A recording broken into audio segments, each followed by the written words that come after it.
pulse of him. I wasn't supposed to be there that late. That's the part one always come back to, because everything that happened after feels tied to that single choice, staying at my desk long after the lights on my floor had gone dark. The office was quiet in a way that made every sound feel louder. My keyboard clicks echoed. The air conditioner hummed like it was bored of me too. I was behind on a client presentation, the kind you either nail or lose sleep over for weeks. So I stayed. Ordered bad vending machine snacks. Told myself I'd leave after one more slide. About 5 different times. By the time I finally looked up, it was almost midnight. I packed my bag slowly, stretching my stiff shoulders, suddenly aware of how alone I was. Our building downtown was one of those glass and steel towers that felt impressive during the day and vaguely unsettling at night. Normally, I'd see at least a couple cleaners or late coworkers. That night, nothing. I rode the elevator down by myself, watching my reflection in the mirrored walls. I looked exhausted. Tie loosened. Hair a mess. The doors opened onto the lobby with a soft chime. And that's when I saw him. Marcus was leaning against the security desk, arms crossed loosely, like he'd been standing there a while. He wasn't looking at his phone. He was just there. Calm. Solid. Like the kind of guy who actually noticed things. "Late night," he said, voice low and steady. "Yeah," I replied, suddenly aware of how tired I sounded. "Deadlines." He nodded like that explained everything. "Happens." I'd seen him before, of course. We all had. The security guards rotated, but Marcus was almost always on nights. I'd exchanged polite hellos with him a dozen times, nothing more. Still, being the only 2 people in that big lobby made the interaction feel heavier somehow. "You okay getting home?" he asked. That caught me off guard. Yeah? I think so." He studied me for a second, not in a creepy way. More like he was actually checking. "It's quiet tonight. I'll walk you out." "I don't want to, it's part of the job," he said with a faint smile that shut down my protest before it finished. Outside, the city felt muted. Streetlights reflected off the pavement. My car was parked half a block away. We walked side by side, footsteps in sync without trying. "You always work this late?" Marcus asked. "Only when I make bad life choices." He chuckled, and the sound surprised me. Warm. Easy. Join the club. When we reached my car, I unlocked it and turned to thank him. Up close, I noticed small details.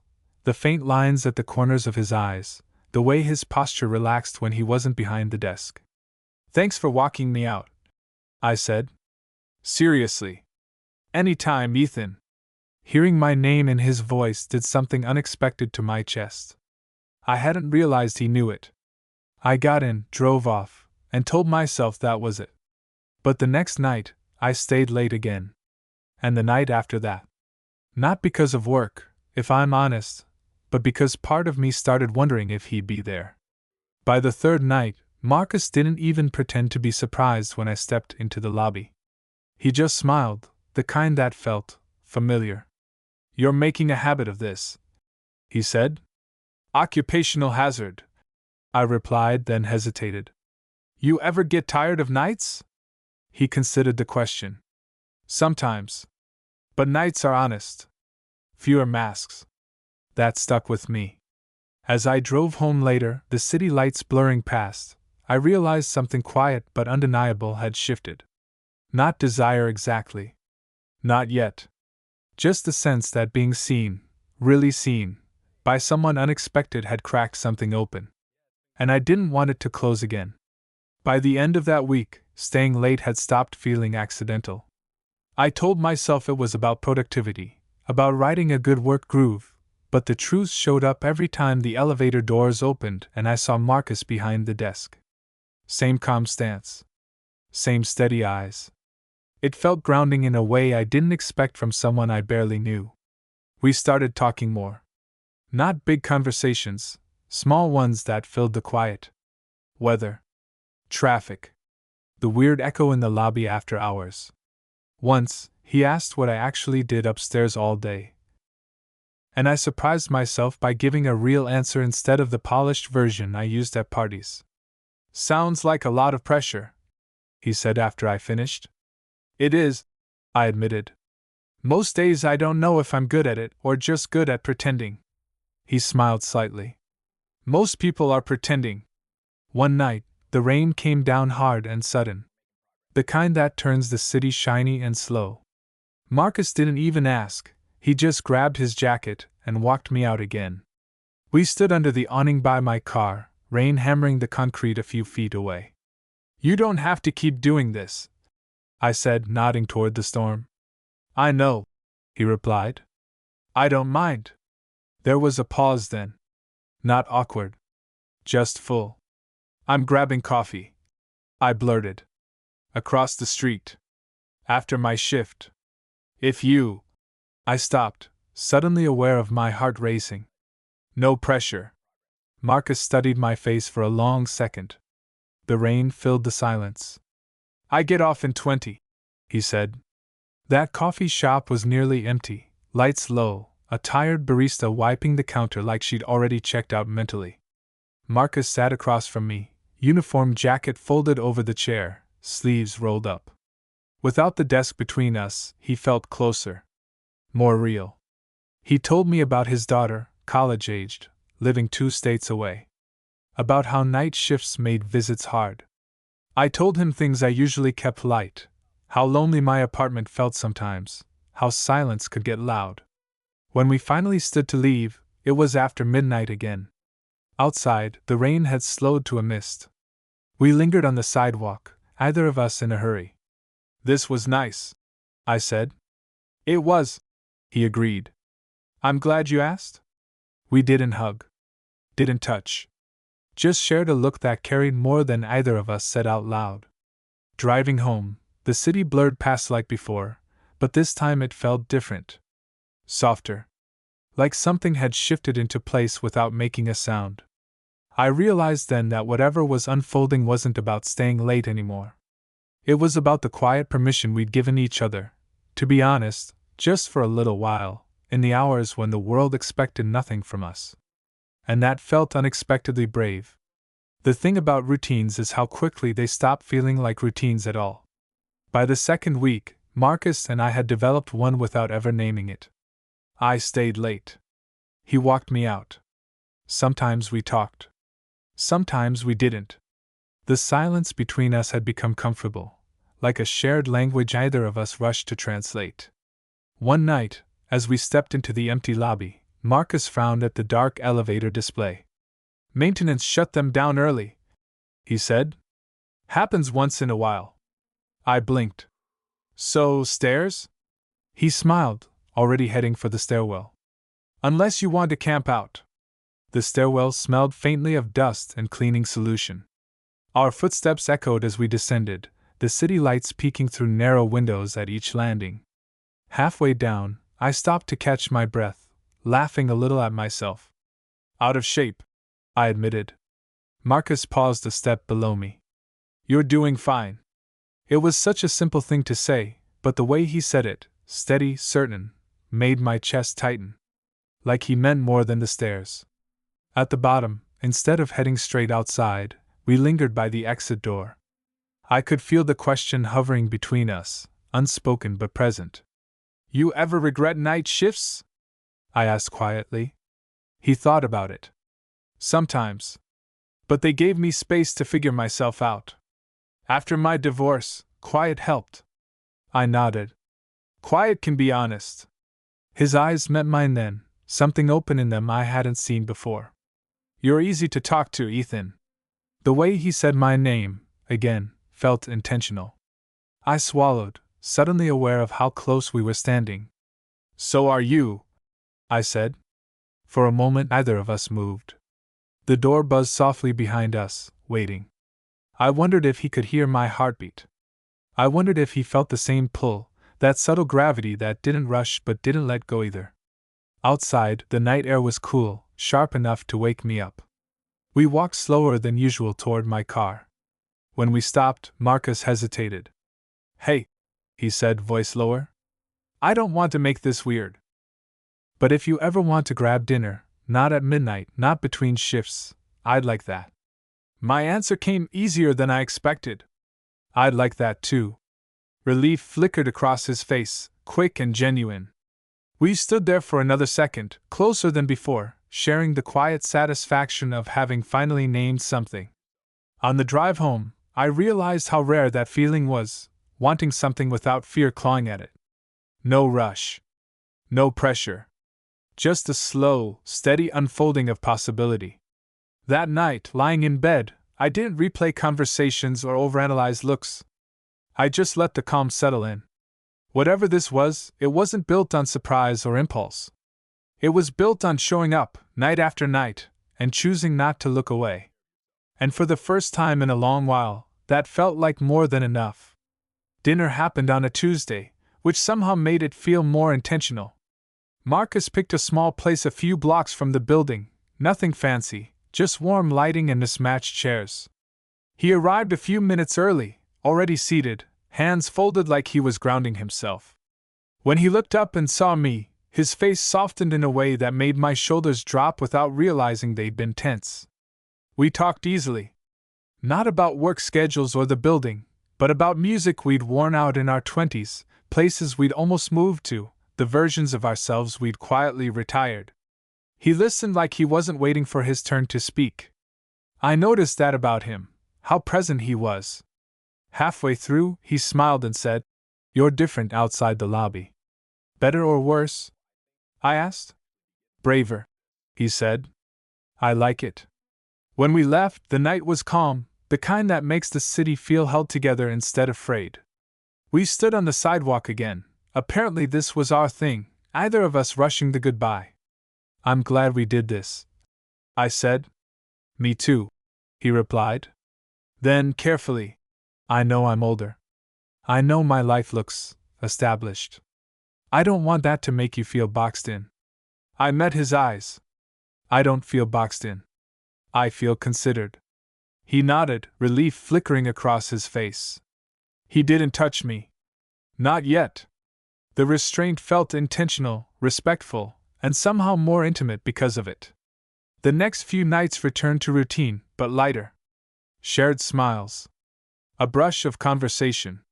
And then, Friday, everything shifted. I finished late again, later than planned.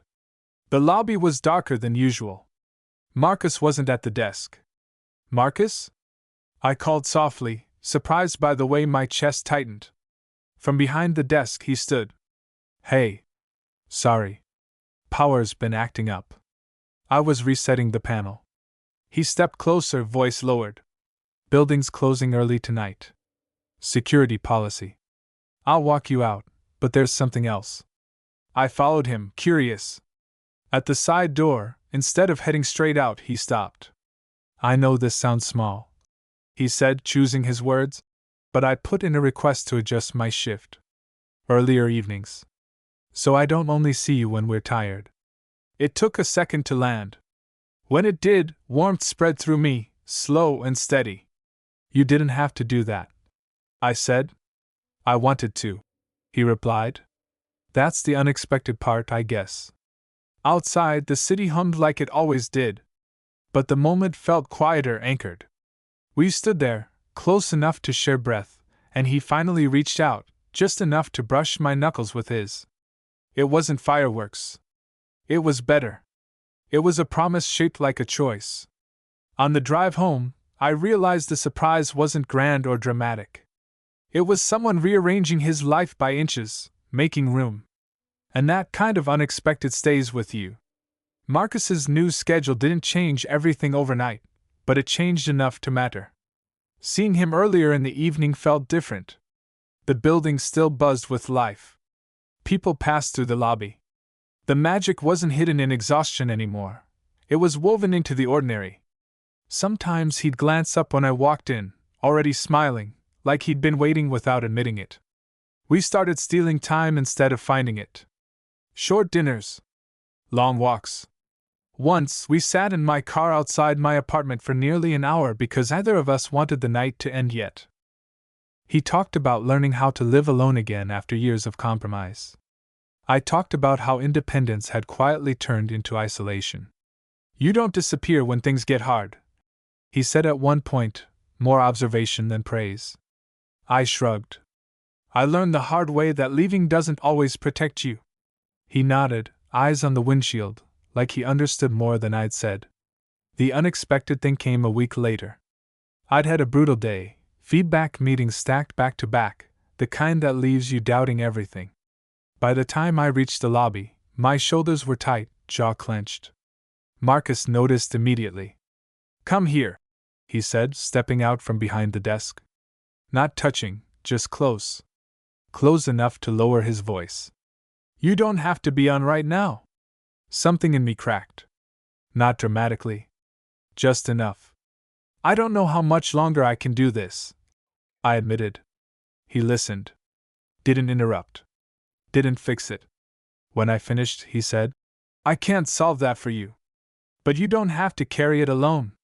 Then, unexpectedly, he handed me a small folded paper. I opened it in my car later. Inside was a list of places. Parks. Cafes. Quiet corners of the city. Places I go when I need to breathe. He'd written. I sat there longer than necessary, letting that settle. The night we finally crossed the smallest of lines, it didn't feel dramatic. We were outside my building again. Always there. He reached out, not hurried, and rested his hand at my elbow, asking without words. I leaned in. Our foreheads touched. No rush. Just presence. Is this okay? He asked. Yes, I said without hesitation. The kiss was gentle, almost careful. Like something placed, not taken. When we pulled back, either of us smiled right away. We just breathed. Later, alone in my apartment, I realized what he'd done, what he always did. He didn't surprise me with grand gestures. He surprised me by paying attention. By choosing consistency. By offering steadiness when I didn't know I needed it. And in the quiet after everything, I understood something clearly. The unexpected part wasn't the kiss. It was realizing how safe I felt wanting more. After the kiss, nothing rushed forward. That surprised me most of all. There was no sudden shift into something louder or more defined. We didn't start spending every night together or rewriting our lives in big declarations. Instead, things grew quieter. More deliberate. Marcus started walking me home even when his shift ended earlier. Sometimes we didn't talk much on the way. Our shoulders brushed. Our hands found each other without ceremony. It felt less like falling and more like settling, like something finding its natural resting place. One evening, I invited him up. Not with a look or a loaded pause. Just words. Do you want to come in? He hesitated at the door, not from fear but from respect. Only if you're sure. I am. Inside, my apartment felt different with him in it. Smaller, warmer. He took in the details, the half-finished painting on the wall, the plant I kept forgetting to water, the stack of work folders I pretended not to see. You live honestly, he said, smiling. I try. We sat on the couch, knees touching, the city humming faintly through the windows. When he kissed me again, it was unhurried. When he touched me, it was like he was listening with his hands. There was no performance. No proving. Just attention. Later, tangled in sheets and quiet, he rested his forehead against mine. Thank you, he said softly. For what? For trusting me with this. I didn't answer right away. I just held him closer. Because what he'd given me wasn't just intimacy, it was care. The kind that doesn't rush ahead of you or leave you behind. In the days that followed, the world didn't change. Work stayed demanding. The city stayed loud. But something in me stayed steadier. One night, as we stood by my car again, because some things didn't need fixing, I asked, was this what you expected when you walked me out that first night? He smiled, slow and thoughtful. No. But I've learned the best things usually aren't. We didn't kiss that time. We didn't need to. We just stood there, hands linked, letting the moment breathe. As I drove home, I realized the story I'd tell wouldn't be about staying late at work. It would be about the man who noticed, who chose patience over surprise, and who showed me that unexpected doesn't have to mean unstable. Sometimes, it just means quietly life-changing. And that kind of ending felt exactly right. What surprised me most after everything settled was how ordinary life kept asking for attention. Deadlines didn't disappear. Emails still piled up. Some nights I still stayed late, though not as often. When I did, Marcus would glance at the clock and tease me for backsliding, and I'd pretend to defend myself even though he was right. The difference was that staying late didn't feel lonely anymore. It felt chosen. We learned each other in small ways. He took his coffee black unless it was a rough day. I paced when I was thinking too hard. He folded laundry immediately. I let it sit like a silent accusation. None of it felt like compromise yet, just awareness. One evening, he came over with a paper bag and that quiet smile I was starting to recognize as nervous excitement. "I cooked," he said. "If that scares you, we can still order pizza." I laughed and stepped aside. "I'm brave." Dinner was simple. Pasta. Salad. Too much garlic. We ate at my small table, knees brushing, trading stories that filled in the gaps between what we already knew. He told me about the moment he decided to ask for the shift change, how he'd stood in his supervisor's office feeling ridiculous for wanting something personal again. "I realized I didn't want my life to only be responsible," he said. "I wanted it to be intentional." After we ate, we didn't rush to the couch or the bedroom. We washed dishes together, passing plates back and forth, hands occasionally touching in ways that felt domestic and grounding. Later, we sat on the floor with our backs against the couch, talking about nothing important. And everything important. At some point, he grew quiet. I felt it before he said anything. "You ever worry this is just a good chapter?" he asked. Not fearful. Honest. I thought about it. About how careful we'd been. About how easy it felt. "I worry more about not letting it be what it is," I said finally. He nodded, considering that. Then he leaned his head against my shoulder, a simple weight that felt like trust. We stayed like that until the city outside softened into late-night hush.